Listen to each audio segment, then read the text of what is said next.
الله اكبر الله اكبر. كلنا لما بنسمع كلمه مطعم سوري بيجي على طول في بالنا الشاورما. المطعم ده بقى هينسيها لنا. المطعم بقى اللي احنا واقفين قدامه النهارده بيعمل كل الاكل السوري اللي تتخيله واللي ما تتخيلوش، بعيد بقى عن الشاورما والفراخ الشوايه اللي احنا متعودين عليها. هتقولوا هو فين المطعم اللي انت واقف قدامه ده يا عمرو؟ هقول لك هو ده المطعم، مطعم مستخبي جوه قصر صنعاء في دمشق. يلا بينا. اهلا وسهلا، نورتونا في مطعمنا صنعاء في دمشق. اتفضل. المكان يا جماعه صراحه عاجبني جدا وفخم جدا، وحاسس ان احنا هناكل حاجه حلوه قوي. اوه الفته السوري، الله اكبر الله اكبر. فتة المجدوس يا جماعه نازله لنا وريحتها عالميه، دي لازم نبدا بيها. المفروض ان دي طحينه، قطع عيش، معلقه كده يا باشا، بسم الله. الله، تعال نفتح بقى البتنجانيه دي ونشوف جواها ايه. انا اعتقد اللي هي ما فيهاش رز، اعتقد يعني. الناس السوريين ناس كرمه وحاطين جواها يا باشا لحمه، بتنجان محشي لحمه مفرومه. يلا بينا ندوق البتنجان باللحمه المفرومه، ده اسمه دلع. الفته دي عالميه، وانا لو ما اكلتش حاجه غيرها هبقى مبسوط. فيها مزازه كده بسيطه، تقريبا ده دبس الرمان، طعم الطحينه مع البتنجان اللي محشي لحمه مفرومه مع العيش مع المكسرات، ميكس الصراحه يا جماعه عالمي. دي موزه في الفخار سايبه. الموزه يا جماعه بينزل معاها رز بالشعريه والمكسرات، نجيب بقى شويه بطاطس وننزل بيهم على الرز اللي بالشعريه. هو لغايه دلوقتي البطاطس والرز قريبين قوي من الاكل المصري بتاعنا. الموزه يا جماعه مش مستحمله.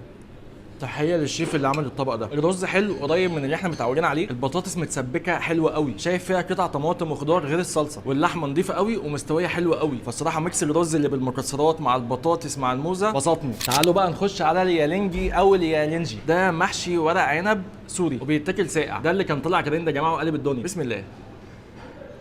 طبعا احنا مش متعودين على ورق عنب الساقع، بس عايز اقول لكم يا جماعه اللي هو حلو قوي، مختلف عن بتاعنا بسبب اللي هو مزز حبتين، وده بسبب دبس الرمان والليمون اللي هو عليه مع مزازه بقى الورق عنب اصلا، فالدنيا مزه قوي وحلو قوي.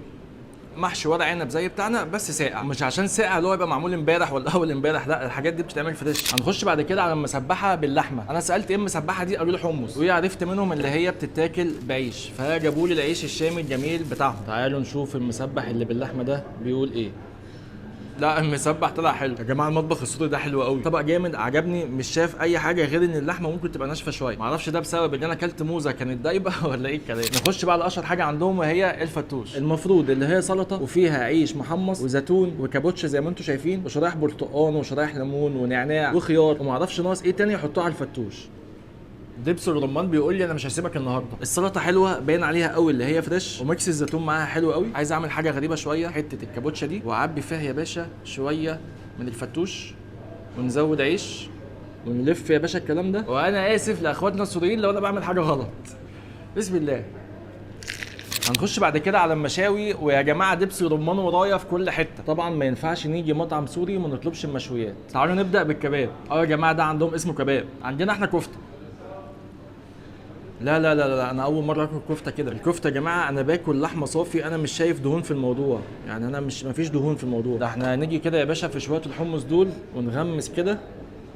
الناس السوريين دول بيعملوا شويه مشاوي وعهد الله عالميه. انا الكباب ده هيخليني هاجي هنا كل يوم. قصدي الكفته.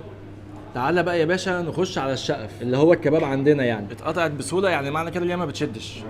انا اول مره اشوف كباب بيدوب. الكباب يا جماعه طري قوي. هنجيب بس حته كده عيش باللي فيها دبس الرمان ده، ونحط حته شقف مع حته بصله كده واخده لون جامد على الفحم، ونتكل على الله. انا مش هقول غير ان المطبخ السوري عالمي، وان المكان اللي انا فيه النهارده حببني في الاكل السوري اكتر واكتر. دي اخر حاجه معانا، والمفروض دي كانت حاجه اسمها ترحيب المفروض ابدا بيها، بس طبعا لما شفت الموزه والفته انا اتخضيت. ده العيش اللي هو الشامي بتاعهم محمص، ودي متبل اللي هي زي بابا غنوج كده عندنا، وده ملفوف اللي هو الكرومب يعني. ده كان فيديو النهارده من مطعم صنعاء في دمشق. انا مبسوط وبوعدكم انتوا كمان لو جيتوا هتبقوا مبسوطين. اشوفكم في فيديو جديد، سلام.